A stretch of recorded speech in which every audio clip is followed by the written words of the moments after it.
Bob, this is a new machine as well, but it's not a new name, is it? The Talent is well, it's very well known. Talent, patented name from 1988, and was very successful in the UK at the time. We've not really adapted this name until now, so this is the first time it's been shown again. So the Talent is back. This is a Talent 51. This is an MSY, so this is a sub-spindle mill drill turning centre. This is available from ETG in the UK, as with all the Hardinge turning centres. What's some of the characteristics about the machine that are going to make the Talent a success?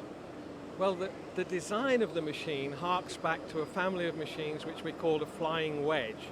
So this has the carriage and cross slide moving on a flat bed.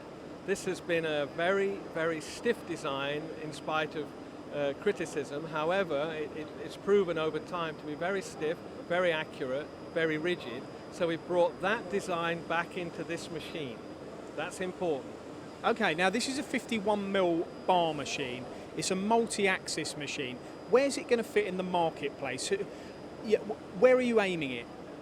Well, the configuration called MSY, milling subspindle with Y-axis, is a growing segment, a very, very important segment. If you look at Japanese, Korean, European builders of machines like this, that configuration has been present for a few years now, and we needed to be there with this product. Because you have the GS range at the moment, don't you? Now, am I right in saying that this is going to replace the GS range in time, the Talent? Well, in the existing GS small range, that range will phase out and be replaced by the Talent range, for sure. But not short term in the larger sizes of GS. So for 2017, the larger GSs will remain, but eventually by 2018 there will be a Talent version of those larger models. So at the moment we've got Talent 51, which denotes the bar capacity, correct? Correct. And in the future will come maybe Talent 65s or Talent 76s and replace those GSs? This is correct. So as you look forward, as you project, this is a big thing for you guys now at Hardinge, isn't it? This is kind of your future in the turning centre market.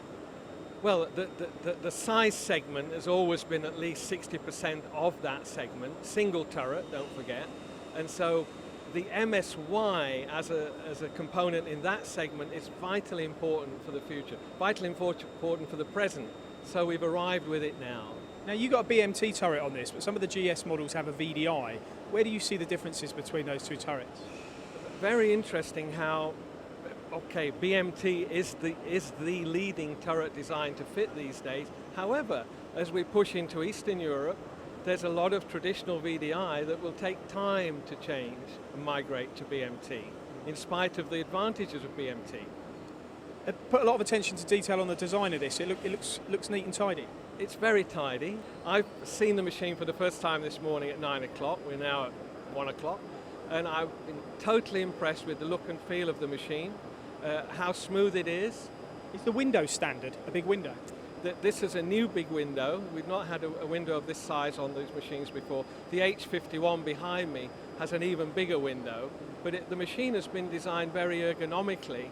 The panel behind me is tiltable towards the operator. So it's very, very user-friendly. Now you're very famous in the world of work holding as well at Hardinge. Is this compatible with all the work holding? Is it the C5 collet system or whatever you used to call it? The very latest CFS, Centrex Flex spindle design, has migrated from the US-built machines to this model. So we now have this particular spindle, which gives complete universal adaptation for collet systems. Traditional Hardinge, or here you have Heimbach right now. How quick would it take to go from a Heimbach to a Hardinge? About 10 minutes. So very versatile. Very. Final point, the control. You're running on a Siemens control, but I think it's important for our viewers to know you can have FANUC as well, correct? Yeah, you can have FANUC 0i TF, so this is the latest version of that particular turning control, or you can have the Siemens 828D, which is on this machine right now. Look forward to seeing this at the Engineering Technology Group in the UK. Thanks, Bob. Pleasure. Thank you.